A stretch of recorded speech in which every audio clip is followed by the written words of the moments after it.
जय हिंद प्यारे साथियों, कैसे हैं आप सभी। आशा करते हैं कि आप सभी मस्त होंगे, आप सभी स्वस्थ होंगे और आप सभी अपने एग्ज़ाम की तैयारी जोर शोर से कर रहे होंगे।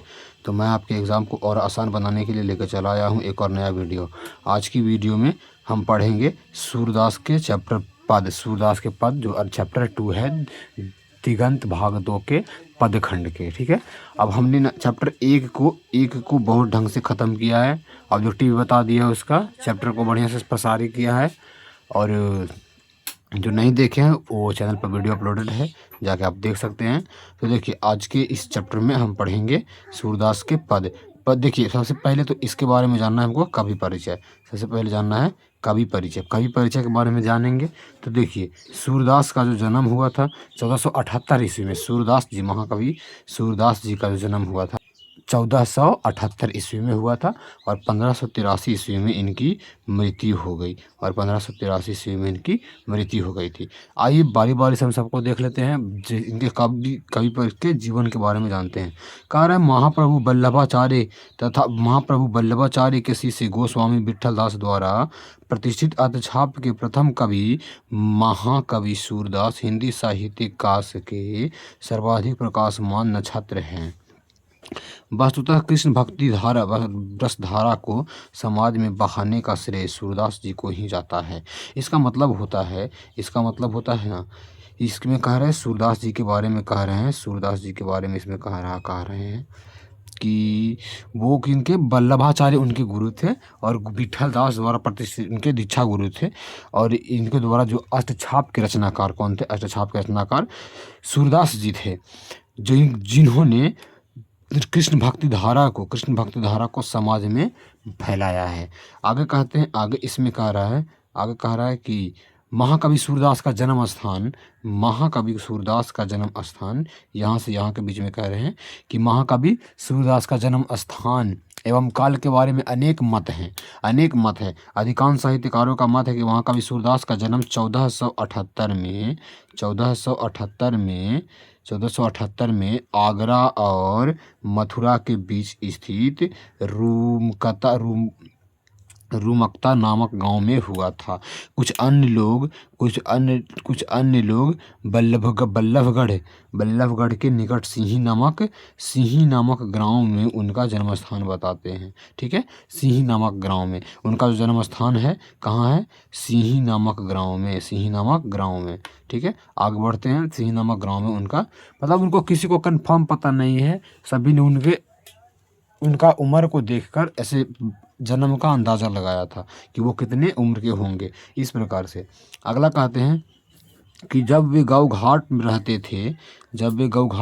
थे तो एक दिन उनकी भेंट महाप्रभु वल्लभाचार्य से हुई। जब वे गौ घाट में रहते थे तो उनके जन्म जो ये एक दिन उनकी भेंट जो हुई महाप्रभु वल्लभाचार्य से हुई।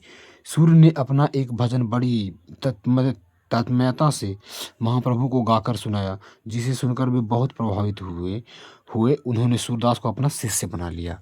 देखिए, गौ घाट में ना एक बार जब महाप्रभु वल्लभाचार्य गुजर रहे थे, तब सूरदास जी ने उनको देखा और उन्होंने उनको एक अपना बड़ा मतलब तुरंत ही उनको एक भजन सुनाया। और भजन सुनाया ना, जिससे वो वल्लभाचार्य प्रभु जो थे वो उनसे ना बहुत ज़्यादा प्रभावित हुए और उनको अपने साथ लेकर चले गए। अब वल्लभाचार्य के आदेश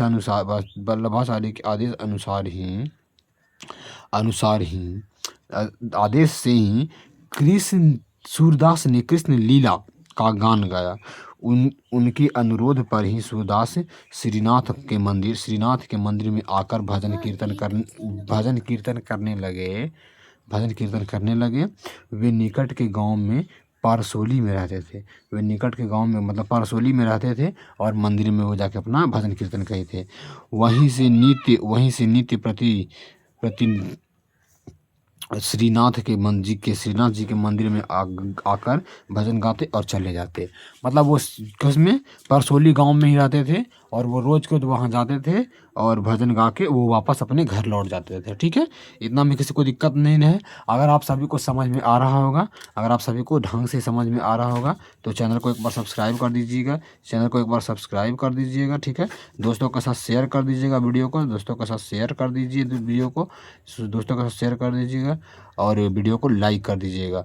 और हम मालूम है कि आपको समझ में आ रहा होगा। देखिए इतना बेहतरीन ढंग से और इतना डिटेल में आपको कोई भी यूट्यूब पे कोई ऐसा चैनल नहीं है जितना यूट्यूब पे डिटेल में और इतना अच्छे ढंग से बताएगा। कोई भी कंटेंट क्रिएटर नहीं है, ठीक है।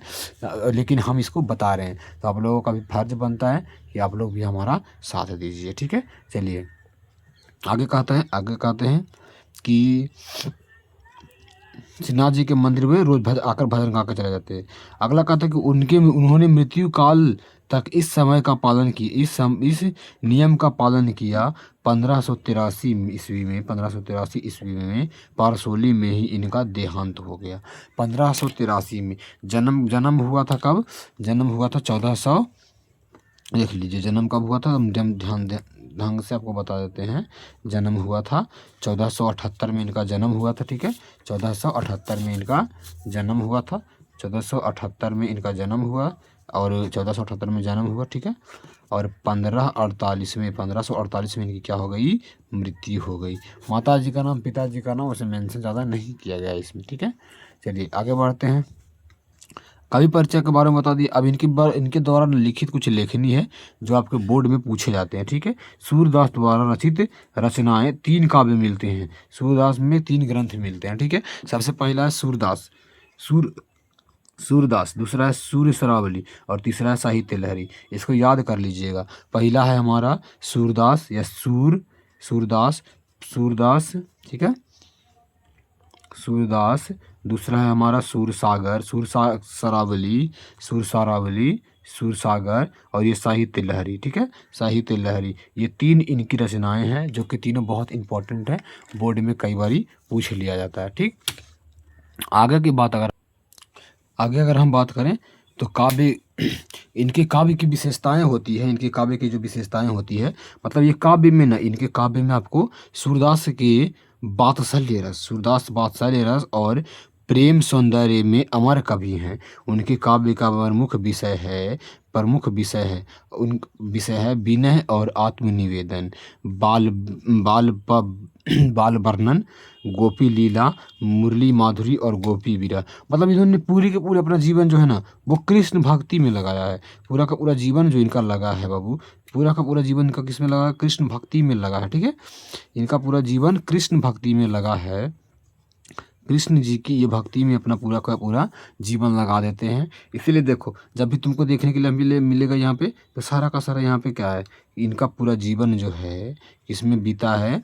कहीं पे देखिएगा तो यहाँ पे लिखा हुआ है आत्मनिवेदन, बाल वर्णन मतलब कृष्ण जी के बालपन के बारे में बात करते हैं। यहाँ पे गोपी लीला मतलब गोपियों के बारे में, कृष्ण जी के बारे में। मुरली माधुरी और गोपी विरह मतलब सारा का सारा जीवन इन्होंने कृष्ण की भक्ति में लगा दिया है, ठीक है। आगे बढ़ते हैं। आगे बढ़ते हुए हम देखेंगे कविता। इस कविता में आपको पढ़ना क्या है, ठीक है, मोटा मोटी व्यू में आपको बता देते हैं। देखिए इस कविता में हम आपको एक एक लाइन एक्सप्लेन भी कर देंगे। हालांकि प्रस्तुत दोनों इसमें ना 2 पद दिया गया है। एक पहला पद है और एक दूसरा पद है। 2 पद दिया गया है जिसके बारे में वर्णन कर रहे हैं कवि, जिसके बारे में कह रहे हैं कि प्रस्तुत दोनों पद वात्सल्य भाव से परिपूर्ण हैं, जो सगुण भक्ति धारा और कृष्ण भक्ति शाखा के प्रमुख कवि सूरदास द्वारा काव्य ग्रंथ सूरसागर में उद्दट है। ये जो पूछता है सूरदास के पद कहाँ से लिया गया है, तो आपका जवाब देना है ये सर ये लिया गया है हमारा सूरसागर से। ये कहाँ से लिया गया है, तो ये लिया गया है हमारा सूरसागर द्वारा, सूरसागर से ये लिया गया है, ठीक है, सूरसागर से ये लिया गया है। अगला कहता है यहाँ पे सूरसागर से ये लिया गया है, यहाँ पे है सूरसागर से लिया गया, ठीक है। अगला ये कहते हैं कि इन पदों में कवि की काव्य और कला से संबंधित विशिष्ट प्रतिभा का अपूर्व झलक मिलता है। मतलब इसमें ना एक अलग विशिष्ट झलक मिलती है। अगला कहते हैं, देखिए अगले में कह रहे हैं कि प्रथम पद में प्यार दुलार भरे कोमल मधुर स्वर में सोए हुए बालक को यह कहते हुए जगाया जाता है कि ब्रजराज कृष्ण, हे ब्रजराज कुमार, ब्रज के राजकुमार अब उठ जाइए, ब्रजराज कृष्ण उठो, सुबह हो गई है। और प्रकृति के अनेक दृश्यान्त तथा गाय बछड़ों के क्रियाकलापों का वर्णन कर माता यशोदा उन्हें बहुत प्यार से उठने के लिए कह रही हैं। मतलब इसमें ना पूरा प्यार से माता यशोदा भगवान कृष्ण को उठने के लिए कह रही हैं, अलग अलग उदाहरणों को लेती हैं और वो उनको उठाती हैं, ठीक है, उठाती हैं, उठने के लिए कह रही हैं। उसके बाद आता है द्वितीय पद, ठीक है। द्वितीय पद में क्या होता है ना कि द्वितीय पद में पिता नंद बाबा की गोद में बैठकर बालक कृष्ण को भोजन करते हुए चित्रित किया गया है। इसमें अन्य बालकों की तरह कृष्ण के भोजन करने के अत्यंत स्वाभाविक वर्णन है। इसमें ना कृष्ण खाना खाते हैं और उसी का ये वर्णन किया गया है, उसी का इसमें वर्णन मिलता है, ठीक है। अगले क्वेश्चन देखिए, आगे ये कहते हैं कि सूर्य बात्सल्य का कोना कोना झांक आए थे। मतलब सूर्यदास जो हैं वो पूरा बात्सल्य का कोना कोना इस लाइन में झांक देते हैं, इतना बेहतर वो लिखते हैं। आप सुनिएगा ना तो आपको बड़ा सुकून लगेगा, मतलब बड़ा अच्छा लगेगा सुनने में। तो कहते हैं कि सूर्यदास जी जो हैं, सूर्यदास बात्सल्य का कोना कोना झांक आए थे। वे बालकों की आदतों, मनोवृत्तियाँ तथा बाल मनोविज्ञान का गहरा ज्ञान रखते थे और वो बच्चों के बारे में बेहतरीन ज्ञान रखते थे, उनके पास बहुत नॉलेज था। यह उनके इस पद के स्पष्टता में देखा जा सकता है, स्पष्ट रूप से देखा जा सकता है। बच्चों के भोजन करने, खाने, कुछ गिराने, कुछ माता पिता को खिलाने, खाते खाते शरीर पर गिरा लेने आदि की इन सुपरिचित दृश्यों और प्रसंगा में कवि के हृदय का एक ऐसा योग है, ये प्रसंग रट बन जाता है, मतलब रट बन जाता है। ऐसा बहुत तगड़ा, बहुत बढ़िया लिखते हैं, बहुत ढंग से लिखे हैं। देखिए अब ये लाइन है, इसमें देखिए ये है हमारा पहला पद, ये है हमारा सूरदास के पद का पहला पद, जिसमें कह रहे हैं सूरदास जी कि जागी। सूरदास जी इसमें दिखाते हैं कि एक माता यशोदा है, यशोदा माता है, ठीक है ना, यशोदा माता है जो बालक कृष्ण को उठा रहे हैं। यशोदा माता जो कृष्ण को उठा रहे हैं, वो अलग अलग उदाहरण लेते हैं, जैसे कि कह रहे हैं जागिए ब्रजराज कुंवर कमल कुसुम फूले, कुमुद वृंद संकुचित भय भृंग लता भूले। इसका मतलब होता है कि यशोदा माता कृष्ण से कह रहे हैं कि हे ब्रज के राजकुमार, अब उठ जाइए, अब सुबह हो जाइए, उठ जाइए। कुमुद वृंद संकुचित भय, कुमुद का फूल होता है जो अब कुसुम फूल गया और कुमुद का जो है वो संकुचित हो गया, मतलब है कि मुरझा गया है। और भृंग मतलब होता है भंवरा, और भंवरा जो है वो अब लता क्या चुका है, भृंग जो है वो लता मतलब भूल रहा है। आगे कहते तमचूर खगरोर सुनूँ बोलत बनराई, भाती गौखारी कनी में बछरा हितधारी। कह रहे हैं आगे इस लाइन से कह रहे हैं वो इस पंक्ति में कह रहे हैं कवि कि देखिए तमचूर का मतलब होता है मुर्गा, ठीक है। अब वो कह रहे हैं कि मुर्गा जो है वो बोलने लगा है, मुर्गा बोल रहा है, अब आप उठ जाइए। देखिए गौ जो है वो मतलब गौ जो है वो बछड़ा इंतजार कर रही है, गौ इंतजार कर रही, रंभा रही है, और बनराई बन के सारे पशु पक्षी बोलने लगे हैं, तो आप उठ जाइए। अगले लाइन में कवि कहते हैं कि विधु मने चंद्रमा, विधु मने चंद्रमा होता है। विधु मलिन रवि प्रकाश, गावत नर नारी, सूर्य श्याम प्रातः उठो अम्बुज करधारी। इसका मतलब होता है कि देखिए विधु मलिन मतलब चंद्रमा जो है वो मलिन हो चुका है, चंद्रमा जो है वो मलिन हो रहा है, और रवि प्रकाश जो सूरज का प्रकाश जो है वो पूरा फल चुका है। और गावत नर नारी मतलब जो सुबह होने पर जैसे गीत होता है ना, गीत गाते हैं ना ग्रामीण इलाकों में, या तो वो गीत अब सब गा रहे हैं नर नारी। सूर्य श्याम प्रातः उठो, हे नन्हे कृष्ण सुबह जल्दी उठिए। अम्बुज करधारी, अम्बुज मतलब कमल को हाथ में धारण करने वाला, करधारी मतलब हाथ में धारण करने वाला, अम्बुज करधारी, ठीक है। अब देखिए इसमें बालक कृष्ण को जगाने के लिए माता यशोदा सुबह होने के बहुत से प्रमाण देती है। वह बहुत ही दुलार से उसे कहती है कि ब्रजराज कुंवर अर्थात ब्रज के छोटे राजकुमार, जाग जाओ, उठकर देखो कितने सुंदर कमल फूल गए, कमल के फूल खिल गए हैं। रात को खिलने वाली कुमुदनियाँ संकुचा गई है, मतलब संकुचा गई है, और अब आप उठ जाइए। संकुचा गई है तो संकुचा गई है। आगे कहते हैं कि अर्थात रात्रि समाप्त हो गई है, क्योंकि भोर में कुमुदनियाँ मुरझा जाती हैं। चारों ओर भंवरे मंडरा रहे हैं और मुर्गा आवाज़ बांग दे रहा है।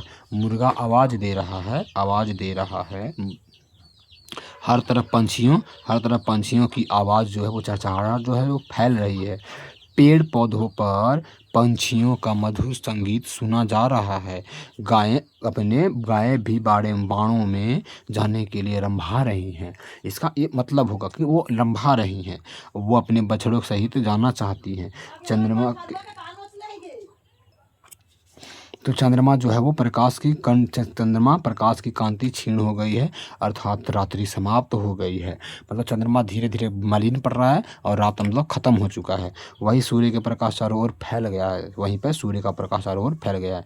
नर नारी मधुर स्वर में गा रहे हैं कि हे श्याम, हे श्याम, वो सुबह हो गई है, इसलिए उठ जाओ। वे अम्बुज करधारी अर्थात कमल को हाथ में धारण करने वाले कृष्ण को सुबह उठाने का संकेत दे रही है। और ये है दूसरा पद। दूसरा पद में ना उनको खाना खाने का वर्णन किया गया। जिसमें कहते हैं दूसरा पद में कवि कि जेवत श्याम नंद की कन्या, कछु खाते कछु धरनी गिरावत, छवि निरखत नंदरनिया। इसका मतलब होता है कि कृष्ण जो हैं वो जेवत मतलब खाना खा रहे हैं, कृष्ण खाना खा रहे हैं। नंद की कन्या मतलब गोद, ठीक है। कृष्ण जो हैं वो नंद के गोद में बैठकर खाना खा रहे हैं। कछु खाते कछु धरनी गिरावत, मतलब कुछ खाते हैं और कुछ धरती पर गिरा देते हैं। और छवि निरखत नंदरनिया का मतलब होता है यह छवि जो माता यशोदा, नंदरानी माता यशोदा देख रही हैं, इस छवि को वो देख रही हैं। अगले लाइन में वो कहते हैं कि अगले पंक्ति में कि बरी बरा बेसन बहु भांतिनी, व्यंजन विविध अंगनिया डारत खात लेत आपन कर, रुचि मानत दही दुनिया।